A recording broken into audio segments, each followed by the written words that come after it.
Hi friends, happy Wednesday. All right, let's see. How am I going to start off my message to you guys today? I don't think I want to write dear. I'm going to write another word. I want to write hello.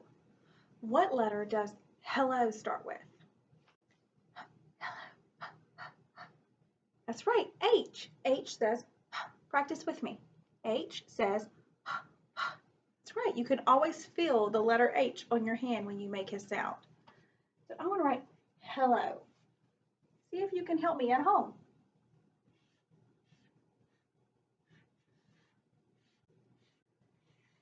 Hello, readers.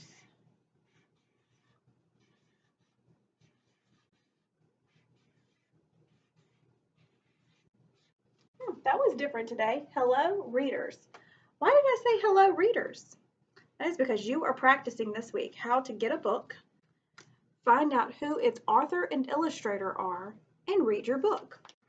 We're going to look at a few that I've pulled aside today. So, today we will look at some books and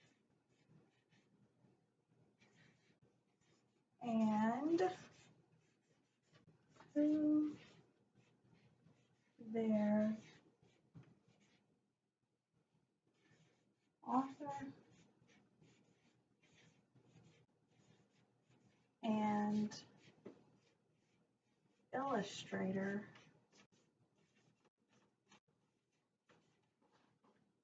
are.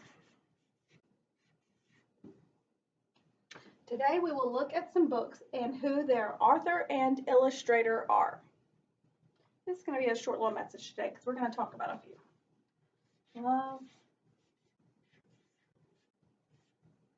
Mrs. Orwell. There we go. So let's take a look at some of our books. The first one that I have here is called If You Give a Pig a Party. It is one of my favorite books. But if you can see here, it tells us who it's by, and it is by Laura Numeroff. And underneath it, it says illustrated by Felicia Bond. So this is one of the books that has an author and an illustrator. So two different people worked on this book. So we can look, we can see where the author decided how their words would look on a page, and the illustrator created those pictures. Some really awesome pics.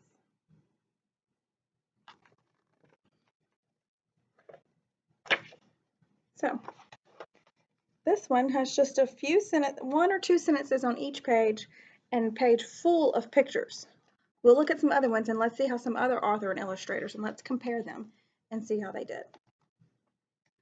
The next one that I have here is the Kindness Snippet Jar. I love books that teach lessons and that are about kindness and doing good for others. So this is one of my favorite books. So Kindness Snippet Jar, written and illustrated by Diane Albert. So she wrote her book and she illustrated her book. Remember yesterday I talked about those authors. You have some who you have an author and an illustrator, and then you have some who do both.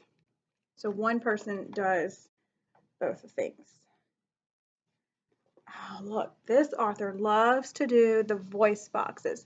If you've ever been in my class or if you know me, you know that Mo Willems' Piggy and Elephant books are my favorite books.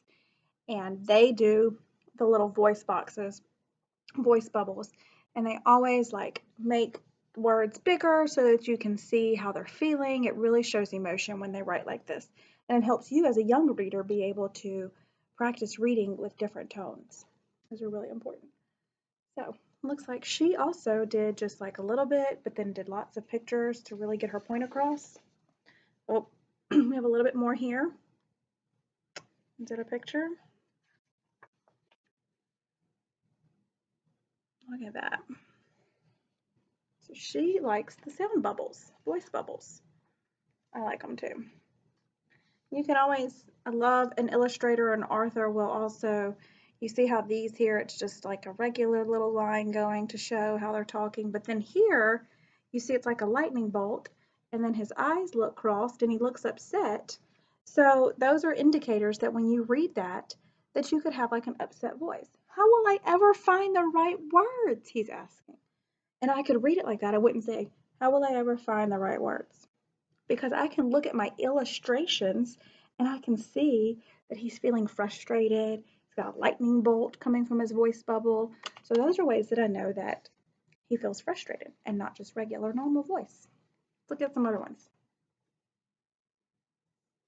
Here are some. I have 3 books that are all by the same author and illustrator. So the author of all of these books is Kobi Yamada, and they're all illustrated by Mae Bessem. So this is a series of books. I love these. What Do You Do with a Chance? That's one of my all-time favorite books. What Do You Do with an Idea? And What Do You Do with a Problem? So these are all by the same author and illustrator. So you can always look and see what their style of writing and drawing is. They like lots of pictures. They start off their books because it's always what would you do with something, and usually the character is losing something, whether it's an idea or chance or the problem. So they always start off theirs pretty gloomy. They use dark colors to show that the character is sad. And then they usually find brighter colors later in their illustrations. So illustrations can tell you a lot about the mood of a story. So whenever you're reading, you're not just reading the words. You need to start practicing like looking at the pictures. What does the picture make you feel on the inside? Is it a dark, gloomy picture? Is it a bright, cheerful picture? Does somebody look like they're happy or crying? So you need to look at all those, because then as you get in higher grades and you're taking AR tests or reading comprehension tests, there will be tests that will ask you things, and it won't really be something that came from the writing.